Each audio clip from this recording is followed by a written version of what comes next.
Jadi opsi-opsi bagi STY untuk bisa mengisi kalau bermain dengan 3-4-3 sesuai pola kebanggaan kesayangan dari STY.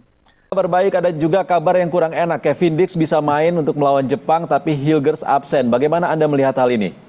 Iya, tapi memang di sini kan ada pergantian ya. Hilgers tidak bisa bermain, Dix datang, dan itu dalam posisi yang sama. Memang sangat disayangkan. Saya ingin memang Hilgers itu datang. Cuma kan dalam keadaan yang tidak 100% percuma juga. Kalau dia hanya datang dengan 70-80%. Jadi benar-benar harus siap memang.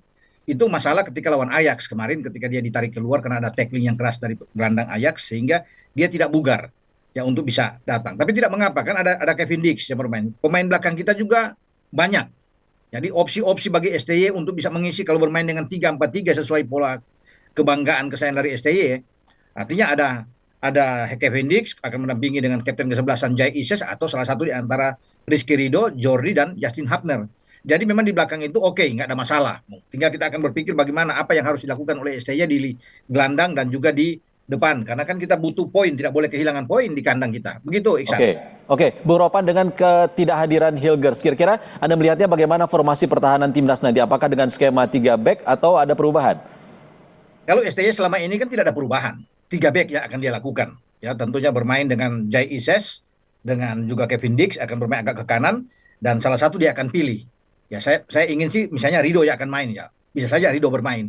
Karena Ridho terakhir bermain di Piala Asia di Qatar Januari lalu kan bermain di belakang sama dengan Elkan dan juga dengan Jordi. Dan kita tidak perlu takut karena kita kalah 3-1 pun di Piala Asia itu lawan Jepang, tim yang sama yang hampir sama yang datang ke sini.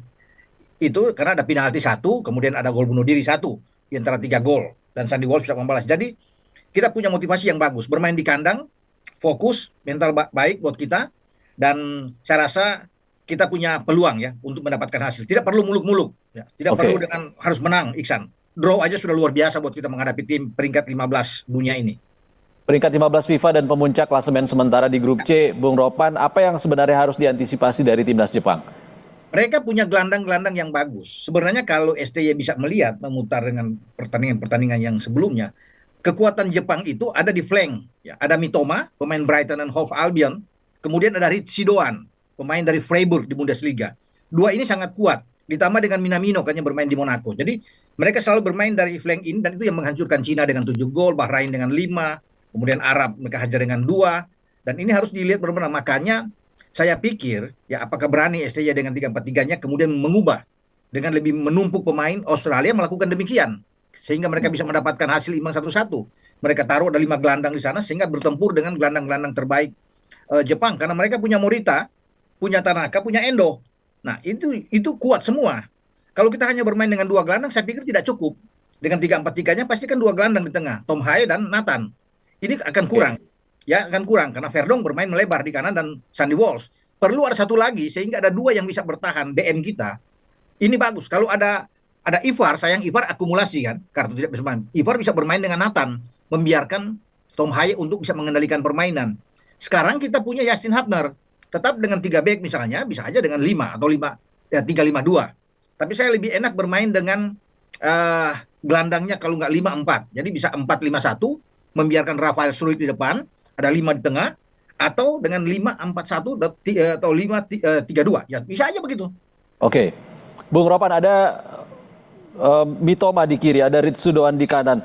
Kira-kira bagaimana nanti STY untuk menghalau 2 winger Jepang yang sangat kuat ini untuk menghadapi di Jumat nanti? Jika STY bermain tetap dengan 3-4-3, maka 2 flank kita back yang dihuni oleh Sandy Walsh di kanan dan Verdong di kiri, itu pasti akan lebih banyak untuk fokus bermain ke belakang. Sehingga akan ada terbentuk 5 pemain untuk mendampingi Jai, Kevin, dengan salah satu di antara Justin, Jordi, atau dengan Rizky Ridho. Ya. Jadi ini yang kuat. Tidak boleh terpancing untuk banyak naik ke depan. Itu kan Jepang akan melakukan itu, akan menarik Sandy dan Verdong. Sehingga membuka ruang ini untuk Ritchie Doan dan Mitoma masuk dari sisi ini. Nah, pekerjaan yang berat dihadapi oleh Sandy Walsh dan Verdong. Bagaimana cara mereka harus bisa terus ya memarking, mematikan pergerakan, mempersempit pergerakan dari Ritchie Doan dan juga dengan Mitoma ini. Karena kunci Jepang ada di 2 flank ini. Berbahaya sekali, skill bagus, teknik permainan bagus, punya kecepatan, dan juga gelandang mereka, ya Morita bersama dengan Tanaka. Ini kuat, ya ketika di depan terisolasi, selalu mereka akan coming from behind dengan cepat sekali. Karena Morita ini salah satu andalan dari Sporting Lisbon, yang mengalahkan City kemarin dengan 4 gol di UCL. Jadi ini pemain yang berbahaya. Ya. Semua yang bermain tuh 11 pemain mereka bermain di Eropa semua nantinya dan semua di tier 1, pemain-pemain inti. Makanya saya bilang gelandang itu harus dipenuhi, bertarung di sana. Ya, Oke. sempit ruang itu, Iksan. Oke, dengan menumpuk gelandang di tengah untuk menghalau lini tengah Jepang yang sangat kuat, artinya menyimpan satu posisi di depan untuk timnas Indonesia yang akan menggedor pertahanan Jepang. Siapa yang kira-kira tepat untuk menurut Anda? Kalau kita dengan 5 di belakang misalnya, karena Verdong dan Sandi yang saya bilang tadi ke belakang, berarti ada 4 gelandang, itu Ragnar harus bisa membantu ke tengah. Ya, untuk membantu jadi 4. Nah, satu di depan yang tertinggal adalah Rafael Struijk.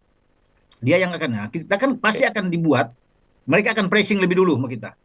Jadi taktik kita jangan layani. Kalau kita bermain juga terbuka, terpancing, habis kita. Bermain secara ofensif, mereka lebih kuat. Nah, kita bermain lebih dalam aja. Yang menunggu, kemudian counter. Menunggu lebih counter. Sama seperti lawan Australia kan. Australia dibuat frustrasi. Jadi tugas pemain-pemain kita, jangan sampai Jepang itu membuat gol di babak pertama. Kalau 30 menit lewat mereka gagal menggetarkan gawang kita punya keuntungan. Bagus. Baik. Kita bisa mencuri gol. Gitu, Iksan. Baik, punya waktu 4 hari untuk berkumpul dan berlatih bersama. Kita harap semua pemain timnas ini siap untuk melawan Jepang Jumat nanti. Terima kasih, Bung Sama-sama. Roni Pangemanan sudah berbagi